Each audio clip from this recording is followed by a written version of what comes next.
Let me take a moment and talk about Riverside.fm. It allows you to record studio quality audio and up to 4K video. When you need to record audio and video, Riverside.fm can do it. So if you're looking for a hero platform for all your recording needs, from podcasts to webinars to any video content, Riverside.fm. I've got a promo code for you where you'll receive a 30% discount on the first 3 months of your subscription. I'll give it to you twice. The promo code is SHIPIT. All one word, SHIPIT, and you'll pick up a 30% discount on your first 3 months of your subscription. Riverside.fm. In our year-by-year look at the game of football, we go to the year of 1905 and we introduce somebody we really haven't talked too much about, Walter Chauncey Camp, and what he did for the game of football previous to 1905 and how it came to a head at the 1905-1906 crossroads that came about football. It's all coming up in just a moment. This is the Pigskin Daily History Dispatch, a podcast that covers the anniversaries of American football events throughout history on a day-to-day basis. Your host, Darren Hayes, is podcasting from America's North Shore to bring you the memories of the gridiron, one day at a time. So as we come out of the tunnel of the Sports History Network, let's take the field and go no huddle through the portal of positive gridiron history with pigskindispatch.com. This podcast is part of the Sports History Network, your headquarters for the yesteryear of your favorite sport. You can learn more at sportshistorynetwork.com. Hello, my football friends. This is Darren Hayes of pigskindispatch.com, and welcome to the Pig Pen, your portal to positive football history. Now, it's been a couple weeks. We took a couple weeks off from the Football History Rewind, but we want to go back into our year-by-year study of the game of football. And we're going to pick up, this is part 22 of the Football History Rewind. We're going to pick up in 1905, and there were some influences of the game that really made some changes that were going to happen in the next coming years. And as discussed in the last episode of PigskinDispatch.com's blog series on football history, a new authoritative organizational body and leader for football, Walter Chauncey Camp, entered football seen as a great player and a winning leader of Yale.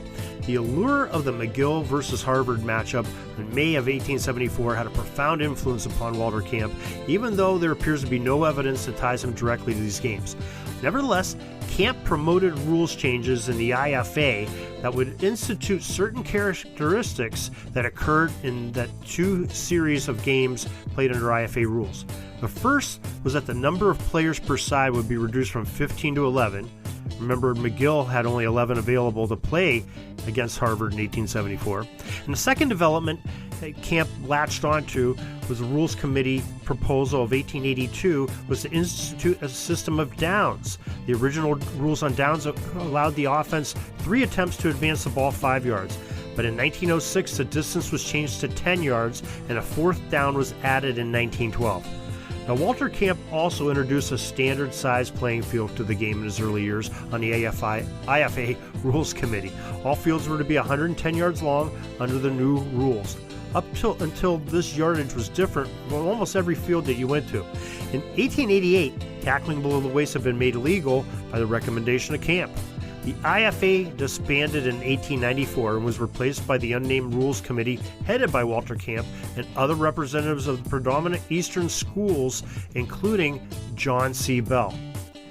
Now, the game at that time was very rough and brutal, and we talked about the 1890s era, saw many schools decide to ban the game from their campuses. There had been 18 deaths and another 180 players who had suffered very serious injuries due to the brutal mass plays that were common under the rules. You know, the blocking game and the wedge games. You know, they were just tremendously brutal. The game was in jeopardy of being killed off by concern of citizens and college presidents.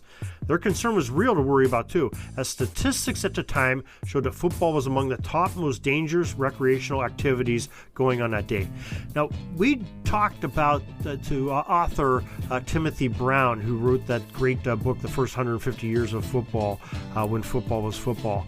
And, he said, maybe that it was just sensationalized a little bit in the newspapers, and they were amplified, the injuries and the deaths. But there definitely were deaths, there definitely were injuries, but they, and it was a rough game, no doubt about it. But Brown's insight into that really adds a little bit of flavor to that. Maybe it was because, the sensationalism of the newspapers and the people that wanted to see football be removed from society. It was a crazy time then. Well, but Teddy Roosevelt, President Theodore Roosevelt, became involved in a campaign to help preserve football. The President of the United States knew that the game needed safety reform and a champion to make it happen. In 1905, before the game erased itself from existence, the country's commander-in-chief called for rules reform. Again, Walter Camp was the man that stepped up to save the day. He and a group of others went before the president.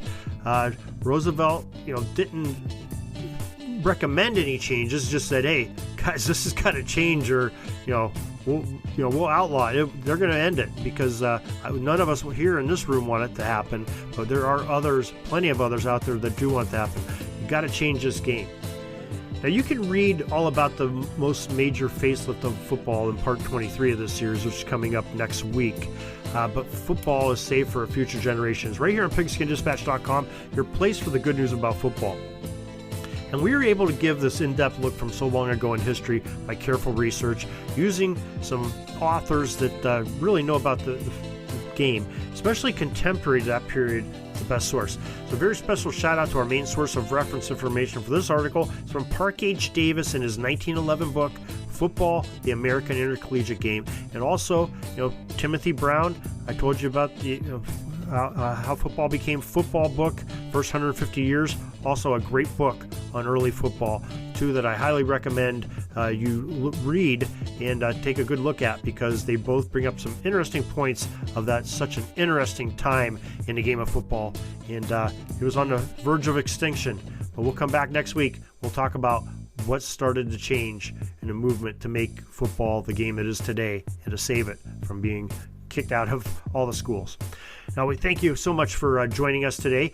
Once again, we hope that you'll join us each and every day here on PigskinDispatch.com. We have so much to offer, so podcast every day or two, as today. We have multiple articles. You can get on our email list.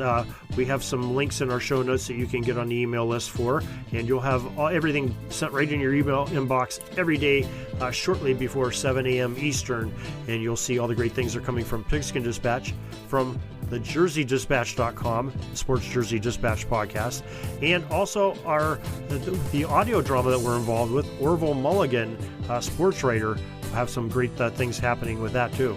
So until tomorrow, everybody, have a great Gridiron Day. That's all the football history we have today, folks. Join us back tomorrow for more of your football history. We invite you to check out our website, PigskinDispatch.com, not only to see the daily football history, but to experience positive football with our many articles on the good people of the game, as well as our own football comic strip, Cleat Marks Comics.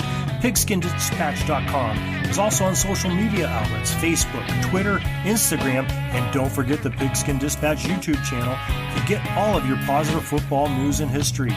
Special thanks to the talents of Mike and Gene Monroe, as well as Jason Neff, for letting us use their music during our podcast. This podcast is part of the Sports History Network, your headquarters for the yesteryear of your favorite sport. You can learn more at sportshistorynetwork.com. Are you having a hard time figuring out what to get Dad for Father's Day? You should check out Row 1 Brand's Vintage Pictorum Gallery. They have America's best sports art. With over 7,200 historic sports prints, you're assured to find something unique for Dad this Father's Day. Instead of a boring old tie, get him a historic baseball photo taken by Henry High Sandom at the historic Polo Grounds Stadium in New York City during the 1894 Temple Cup. Or, if he's an NFL buff, check out the 1963 vintage NFL poster. These are so good looking that you'll be amazed how they turn out. Shop now at sportshistorynetwork.com/row1 and save 15% off your order.